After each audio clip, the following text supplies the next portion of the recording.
Bismillahirrahmanirrahim. Assalamualaikum warahmatullahi wabarakatuh. Alhamdulillahirabbil alamin wassalatu wassalamu ala asrafil anbiya wal mursalin sayyidina wa maulana Muhammadin wa ala alihi wa sahbihi ajma'in, amma ba'du. Ya Rabbi shrah li sadri wa yassir li amri wahlul 'uqdatam min lisani yafqahu qawli. Amin. Anak-anakku sekalian, gimana kabarnya semua? Mudah-mudahan selalu dalam keadaan sehat walafiat dan senantiasa dalam lindungan Allah Subhanahu wa Ta'ala. Pada kesempatan kali ini kita akan mempelajari materi PKN bab 4 tentang keberagaman sara dalam bingkai Bhinneka Tunggal Ika. Namun sebelum mempelajari materi pada bab 4 ini, terlebih dahulu kalian harus mengetahui tujuan dari pembelajaran pada materi kali ini. Tujuan pembelajaran dari materi 4 ini yaitu setelah kalian mempelajari materi yang ada di bab 4 ini, diharapkan kalian bisa atau kalian dapat menghormati keberagaman suku, agama, ras, dan antar golongan di masyarakat sebagai karunia dari Allah Subhanahu wa Ta'ala. Kedua, diharapkan kalian mampu mengutamakan sikap toleransi dalam menghadapi berbagai masalah akibat keberagaman kehidupan bermasyarakat dan toleransi dalam mencari cara penyelesaiannya. Ketiga, menganalisis prinsip persatuan dalam keberagaman sara, sosial, budaya, ekonomi, dan gender dalam bingkai Bhinneka Tunggal Ika. Keempat, mendemonstrasikan hasil analisis prinsip persatuan dalam keberagaman sara. Nilai karakter.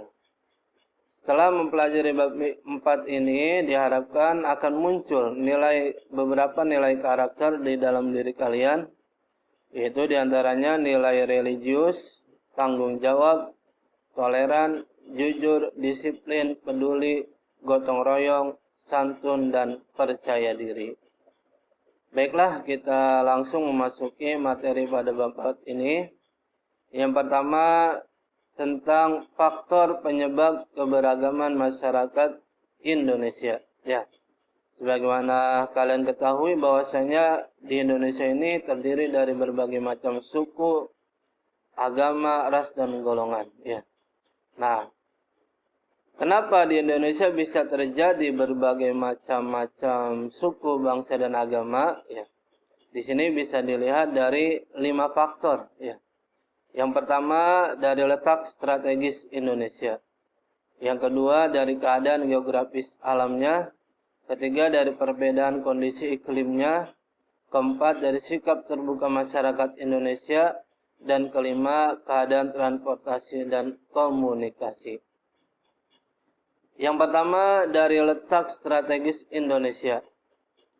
Indonesia terletak di antara dua benua, yakni benua Asia dan benua Australia, dan dua samudera, yakni Samudra Pasifik dan Samudra Hindia, sehingga Indonesia menjadi jalur perdagangan internasional. Selain itu, Indonesia juga terletak di tengah garis khatulistiwa, sehingga pergantian siang dan malam berjalan sesuai dengan siklus yang seimbang. Karena letaknya yang strategis, maka banyak bangsa asing dari berbagai ras dan agama datang ke Indonesia. Hal inilah yang mengakibatkan kemajemukan ras, agama, dan bahasa di Indonesia. Ya, karena letak Indonesia yang sangat strategis, ya, di antara dua benua dan dua samudera, akhirnya Indonesia menjadi jalur perdagangan internasional. Karena Indonesia menjadi jalur perdagangan internasional, maka bangsa Indonesia didatangi oleh berbagai bangsa dari belahan dunia. Ya. Ada yang dari Cina, ada yang dari Arab, ada yang dari India. Nah, berbagai belahan bangsa yang datang ke Indonesia akhirnya menetap dan bergaul dengan penduduk setempat, menjadi satu, sehingga membentuklah kemajemukan ras, agama, dan bahasa, ya, yang ada di Indonesia. Oke, yang kedua dilihat dari faktor keadaan geografisnya. Kondisi geografis Indonesia yang terpisah-pisah, yang terdiri dari berbagai macam pulau, ya, mengakibatkan masyarakat tumbuh menjadi satu kesatuan yang mengembangkan budaya sendiri yang jauh berbeda dengan kebudayaan induknya. Ya. Jadi orang yang datang dari Cina mengembangkan kebudayaan Cinanya. Akhirnya adalah di Indonesia itu tradisi barongsai, gongsi pacai, dan lain sebagainya. Dan yang ada di Arab pun mengembangkan tradisi kearabannya. Sehingga di Indonesia itu muncullah tradisi peringatan Maulid Nabi Muhammad, tradisi untuk bersilaturahmi, memakan nasi kebuli dan nasi biryani dan lain sebagainya.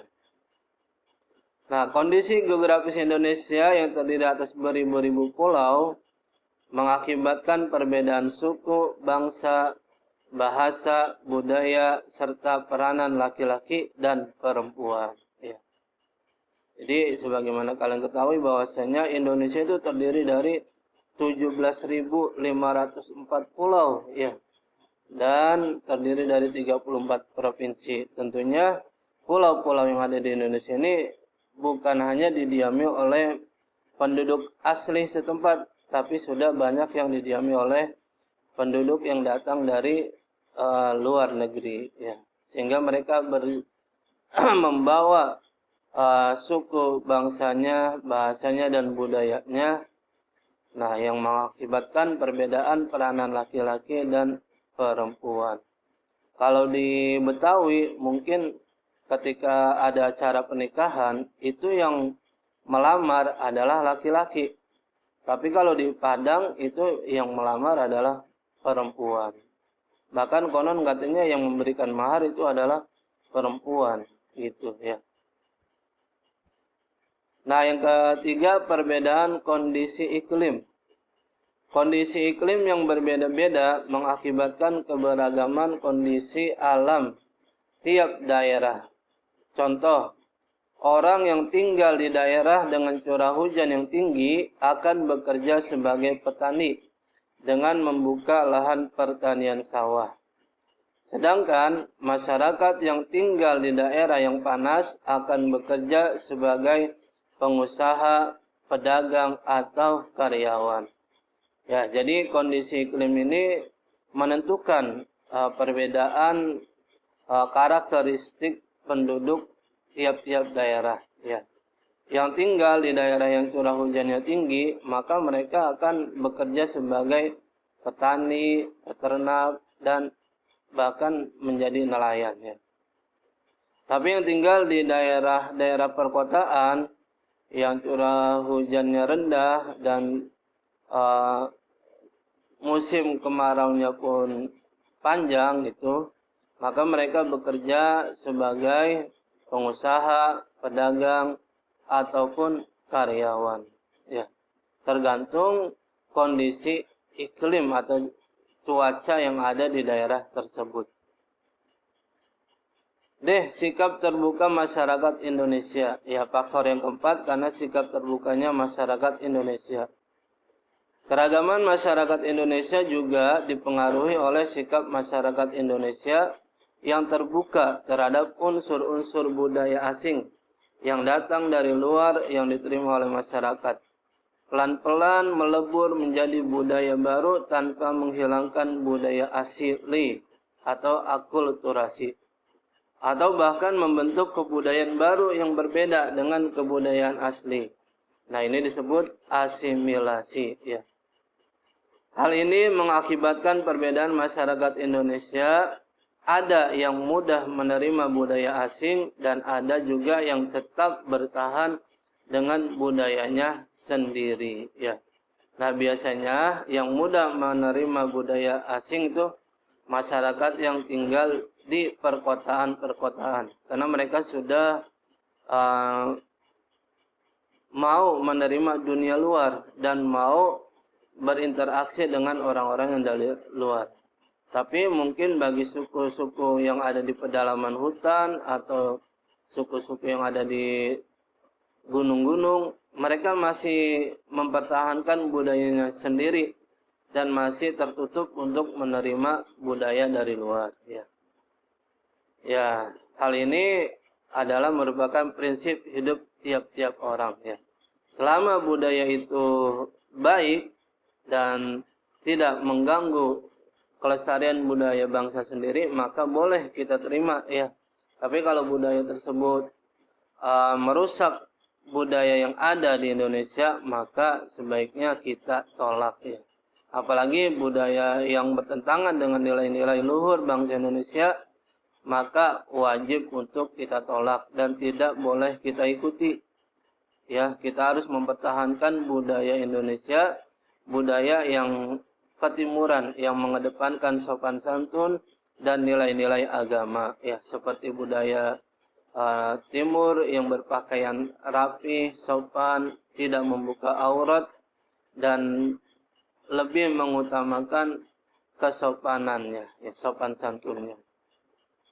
Ketimbang dengan budaya dari barat yang budaya dalam berpakaian itu lebih cenderung mempertontonkan auratnya dan tidak menjaga adab sopan santun. Yang kelima, keadaan transportasi dan komunikasi. Kemajuan sarana transportasi dan komunikasi mengakibatkan masyarakat Indonesia bisa dengan mudah berhubungan dengan masyarakat lain meskipun jarak dan kondisi alam yang sangat sulit.